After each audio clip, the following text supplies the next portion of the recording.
Olá, hoje no Mundo Político, os desafios do combate ao racismo no Brasil. Em celebração ao Dia Internacional da Luta pela Eliminação da Discriminação Racial, o governo Lula anunciou recentemente cotas para negros em cargos públicos e titulação de terras para quilombolas. Iniciativas que chegam em meio a um debate aquecido na sociedade sobre as premissas da luta antirracista e as razões históricas dessa chaga persistir entre nós.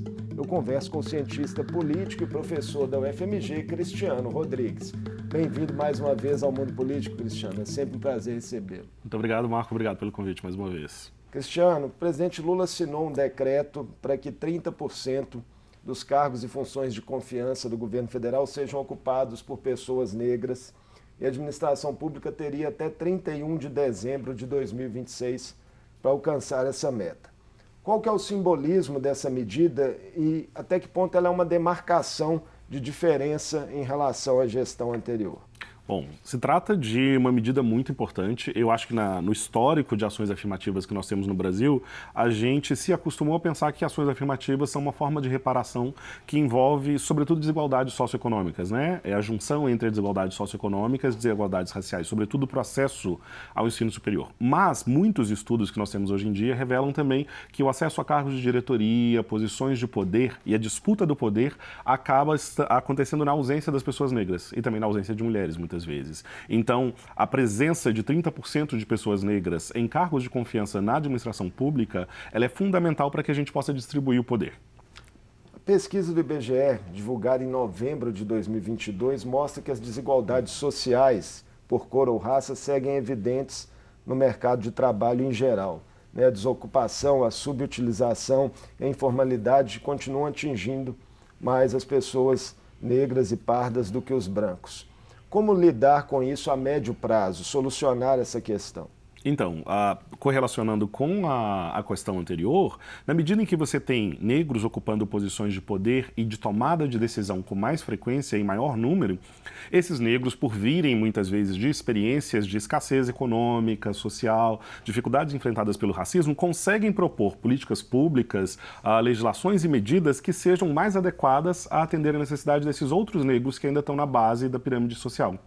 Então, por um lado, eu vejo como muito importante trazer essas novas perspectivas para que a gente consiga pensar novas legislações. E também eu acho importante expandir o espectro da ação afirmativa para além do universo do espaço público, que hoje em dia está nas universidades e está na administração pública. Se possível, expandir ou oferecer incentivos, que você não pode obrigar as empresas a terem políticas de ação afirmativa, mas você pode criar incentivos para que essas empresas adotem ações afirmativas e políticas de incremento da participação de negros em cargos, sobretudo, de gerência, direção. Se o poder público der o exemplo efetivamente, mostrando na prática que isso funciona, é um estímulo? É um estímulo. Você pode, por exemplo, estabelecer contratos em que você ofereça incentivos, por exemplo, a empresas que participam de licitação, que participam do ambiente público, que elas ofereçam cargos, um percentual de cargos também para pessoas negras, e que isso seria um diferencial na assinatura de contratos com a administração pública. A lei de cotas, Cristiano, para negros nas universidades foi muito contestada, quando foi implementada há mais de 10 anos. Embora hoje já seja mais aceita, ainda suscita alguns questionamentos de senso comum na sociedade, em setores da sociedade. Por que essa resistência com ações afirmativas para negros e por que ela parece arrefecer quando é associada a questão social, a cotas ditas sociais? Então, há uma gama de perspectivas que vão pensar o seguinte: o Brasil ainda é uma sociedade que se pensa como uma sociedade racialmente democrática. O que nós achamos o que seria essa ideia do racialmente democrática? Uma sociedade que não tem divisões raciais, mas que na realidade ela tem divisões de classe. Então, para o senso comum, para a maioria da população, se acredita que ao resolver os problemas de classe, você lidaria indiretamente com as questões de raça. E nós entendemos hoje em dia que essas coisas são diferentes. Não há uma correlação entre raça e classe social, obviamente, mas elas também caminham diferentes. Então, pessoas de classes sociais mais elevadas também passam pela experiência do racismo, pela experiência da discriminação racial, como nós apontamos aqui, né? O acesso à divisão de poder ainda ela é muito racializada, fazendo com que brancos ocupem muito mais posições de poder do que negros. Por essa razão, ainda há uma disputa e é um debate muito acirrado na sociedade sobre a necessidade dessas cotas e dessas ações afirmativas para pessoas negras. Você, né, vem de uma longa trajetória acadêmica, tanto como estudante como professor. Como é que você viu essa política de cotas se manifestar na prática no ambiente das universidades federais brasileiras passados em mais de 10 anos? Há uma transformação gigantesca no ambiente universitário, né? Se me permite uma nota biográfica, assim, eu entrei na universidade no final dos anos 90, início dos anos 2000, e nós éramos, sei lá, 2, 3% do número de estudantes em comparação aos estudantes brancos, né? Numa universidade como a UFMG, 2% dos estudantes eram estudantes negros e a maioria dos estudantes eram brancos. Hoje em dia nós temos quase 50% de estudantes negros e estudantes que vêm de escola pública e de classes sociais mais baixas, né? Classe C, classe D. Isso transforma a universidade grandemente. Primeiro pela oportunidade que nós damos a esses estudantes, né, de frequentar uma instituição que é uma instituição de excelência, mas também por tanto que eles fazem com que nós aprendamos no cotidiano, porque os temas de interesse desses estudantes são diferentes, as demandas que eles trazem são diferentes, faz com que a universidade se torne menos elitista, já que ela vai ter que pensar que às vezes esse estudante não é um estudante que, por exemplo, fala uma segunda língua, não é um estudante que tenha facilidade de comprar livros muito caros, que possa ficar na universidade em horário integral. Então a gente pensa o currículo, pensa a educação voltada para uma população que é muito mais próxima da população brasileira. E esse é um ganho para a universidade, muito mais do que para esses estudantes, porque ela se torna uma universidade muito mais presente na sociedade, muito mais presente para a população do que ela jamais foi.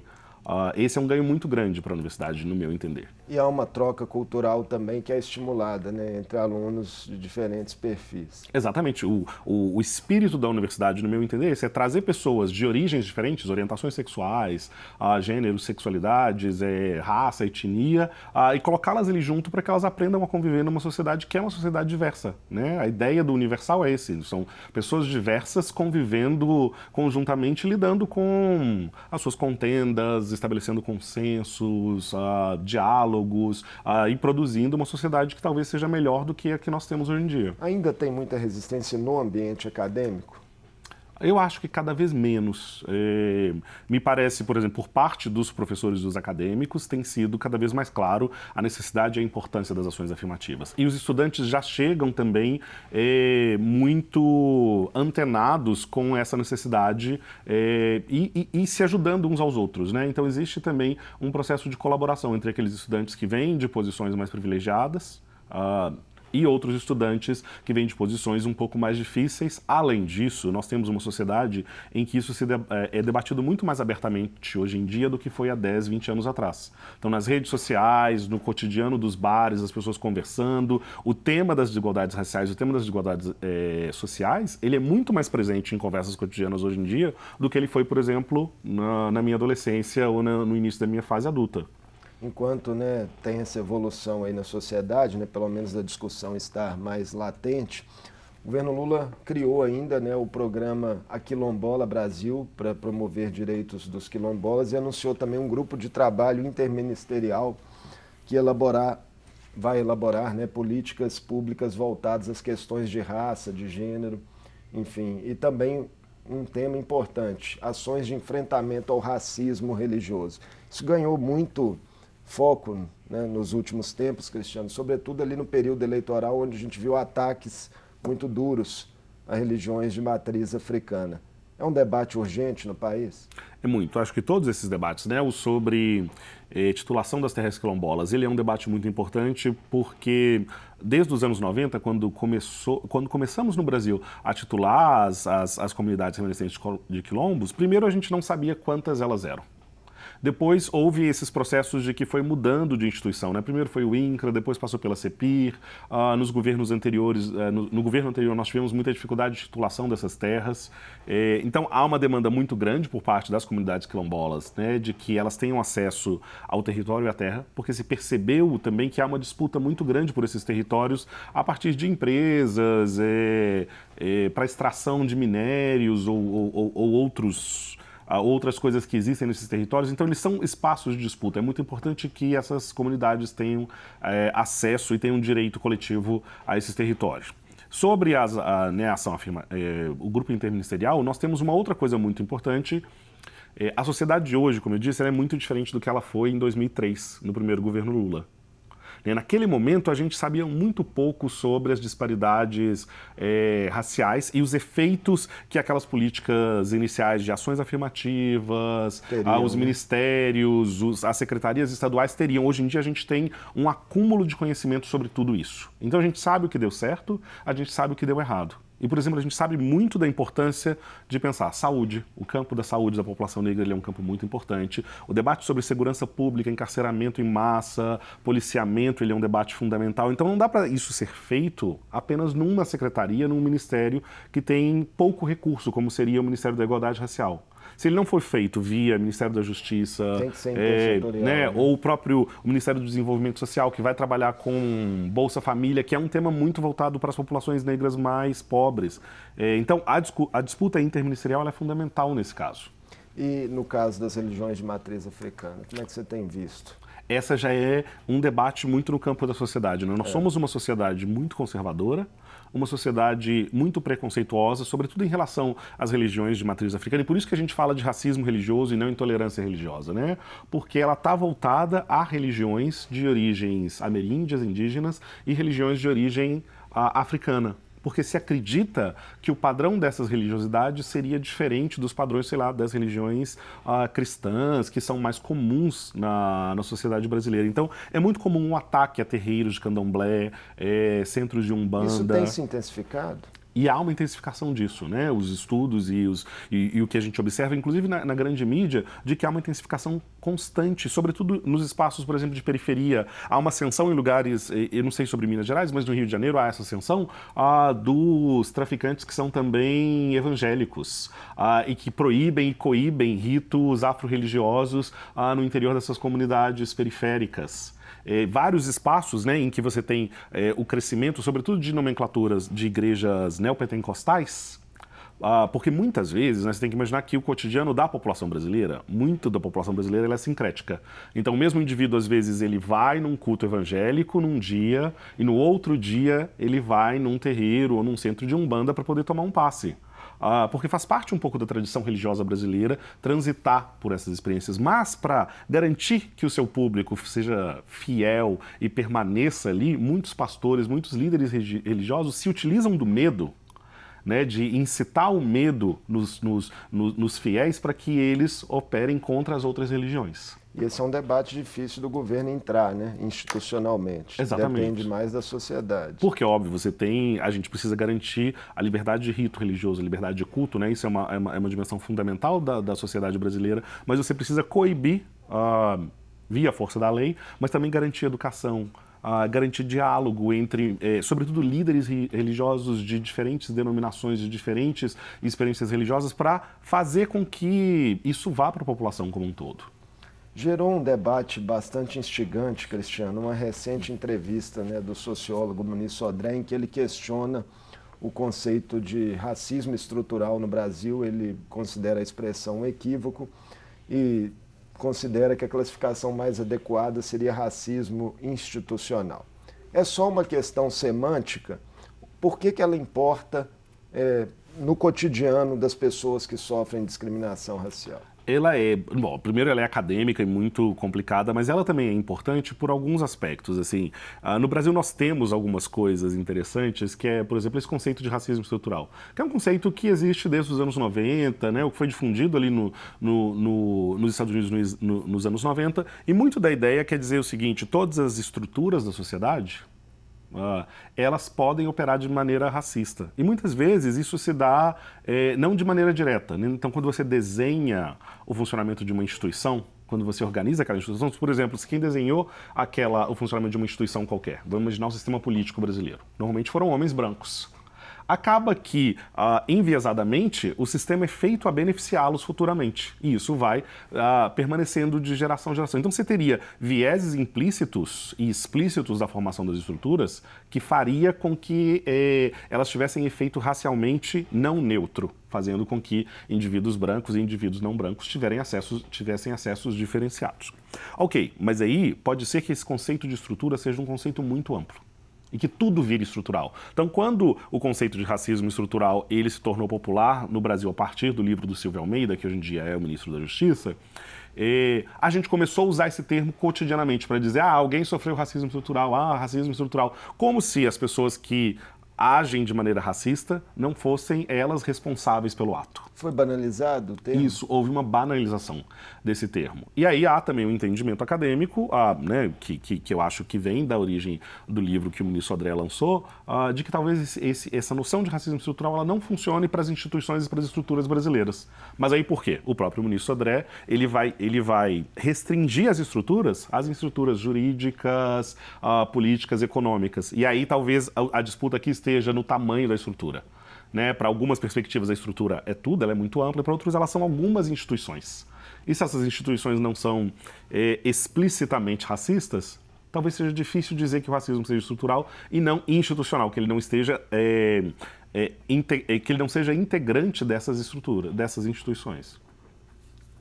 Então, como fica o prejuízo para as pessoas, né? Não se assumindo essa questão do racismo estrutural? Então, nesse sentido, talvez o que eu considero mais importante desse debate é isso, é pensar o seguinte: é importante que as pessoas, né, e as instituições sejam responsabilizadas pelos atos de racismo.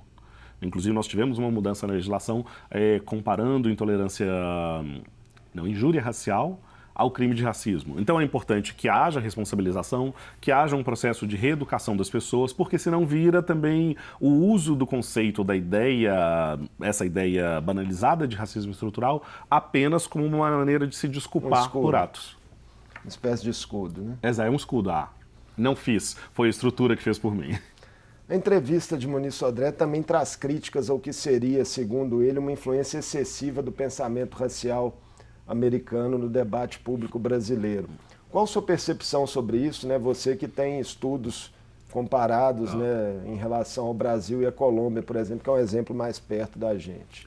Eu também tendo, né, assim como o Muniz Sodré faz, imaginar que essa comparação que nós fazemos com os Estados Unidos, ela acaba não sendo muito benéfica para pensar a nossa realidade, porque quando a gente compara Brasil e Estados Unidos, as diferenças são tão gritantes que a gente simplesmente fala, são exceções. O Brasil é uma exceção, os Estados Unidos é uma exceção. E eu tendo a ver o Brasil como um país que tem práticas racistas, práticas de discriminação racial que são contínuas ou que são semelhantes a de outros países da América Latina. Por exemplo, eu mencionei a ideia da democracia racial, que é esse princípio, essa ideologia de que não haveria diferenças raciais entre brancos e negros no Brasil, elas seriam mais diferenças de classe. Ela existe em praticamente todos os outros países da América Latina.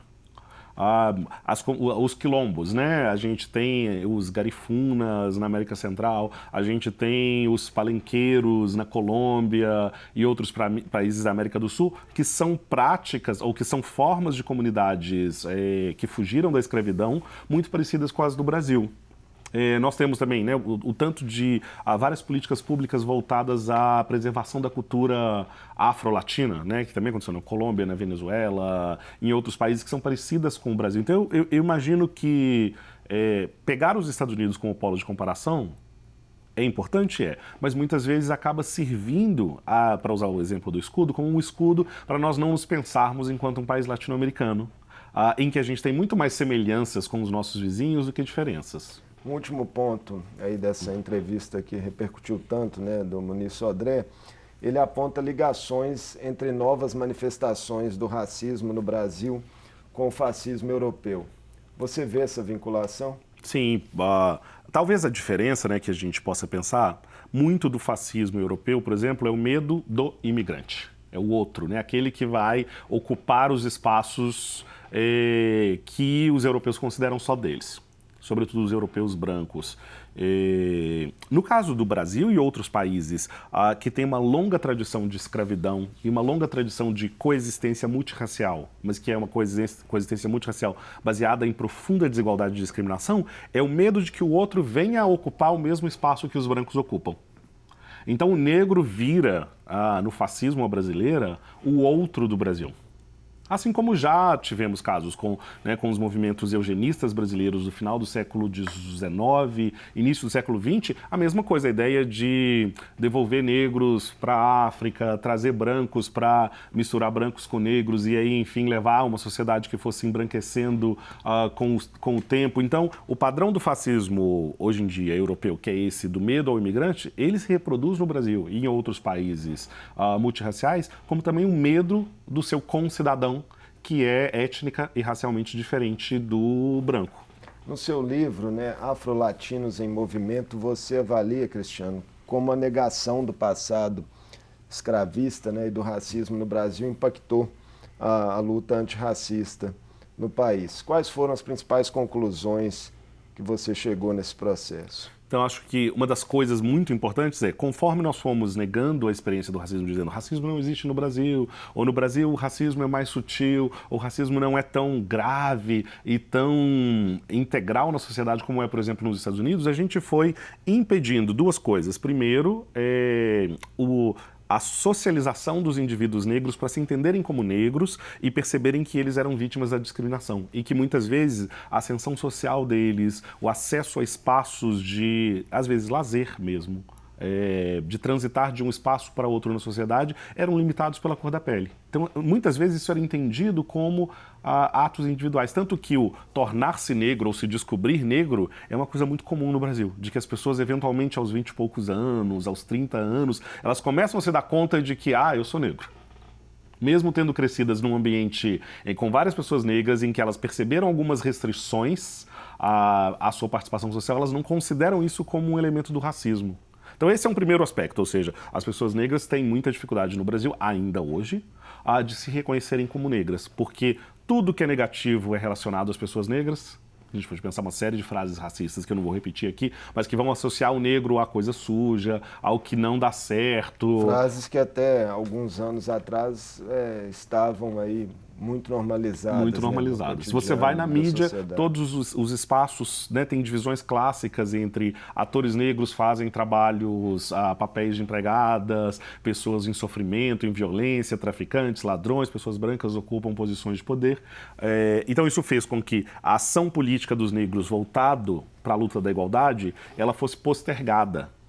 Ou se não postergada, ela tivesse muito mais dificuldade de encontrar apoio na opinião pública, às vezes na opinião pública dos próprios negros, que algumas vezes não se viam como negros. E no outro, a gente avançou muito pouco do ponto de vista da legislação, das políticas públicas de promoção da igualdade racial, que é isso que eu estou falando. A gente, basicamente, a partir do governo Fernando Henrique Cardoso, que você tem algumas primeiras ações pontuais voltadas à promoção da igualdade racial, ou seja, você teve um primeiro grupo antiministerial para pensar a igualdade racial, você teve uma ação afirmativa para o Ministério das Relações Exteriores para poder tornar mais diverso o corpo de diplomatas brasileiros e algumas outras poucas ações naquele governo. Então nós passamos do Brasil ter se tornado república no final do século XIX até quase o final do século XX sem ter políticas públicas efetivas para a questão racial. Então, esses dois pontos, um de muito difícil criar uma identidade racial e criar uma luta brasileira contra o racismo que encontre apoio na opinião pública, e do outro, muita dificuldade de produzir legislações e políticas públicas voltadas para a promoção da igualdade racial.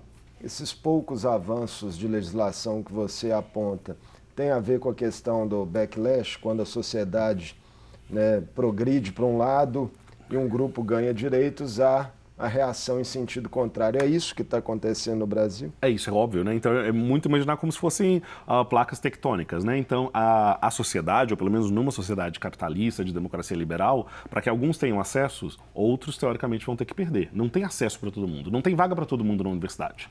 Embora na universidade a gente resolveu isso aumentando o número de vagas. Mas, por exemplo, se a gente vai ampliar o número de políticos negros na representação, isso significa que alguns brancos não serão eleitos. Se a gente vai ter 30% de negros em cargos de confiança na administração pública, significa que alguns brancos não vão ocupar aqueles espaços.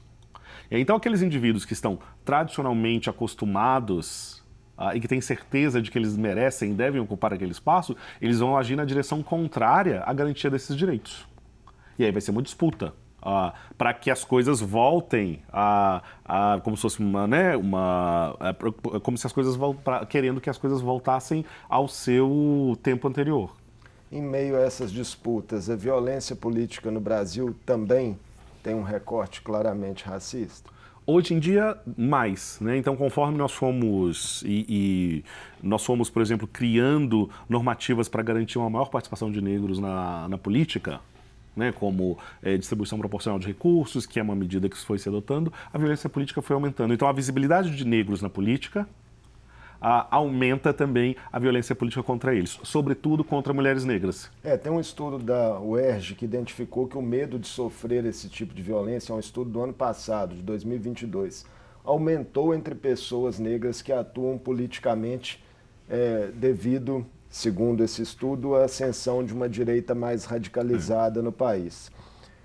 O peso da impunidade do caso Marielle Franco, né, 5 anos depois ainda sem explicações, sem punições, é grande nesse sentido? É muito grande, porque dá uma ideia de que a vida das pessoas negras que estão na política não importa. Então, muitas das pessoas que passam por violência, às vezes elas têm dificuldade, por exemplo, de ter escolta policial, né, que às vezes é uma garantia, inclusive no caso de parlamentares, de que se eles forem vítimas de tentativas de violência, ou mesmo algumas coisas vinculadas à violência, eles podem ter escolta policial. Às vezes eles não têm essa escolta. Ou pessoas que estão se candidatando, elas vão pensando, Marielle morreu, determinada pessoa abandonou a política por medo de violência, alguém foi embora do Brasil por esse medo. Você vai pensar assim, faz sentido ocupar esse espaço?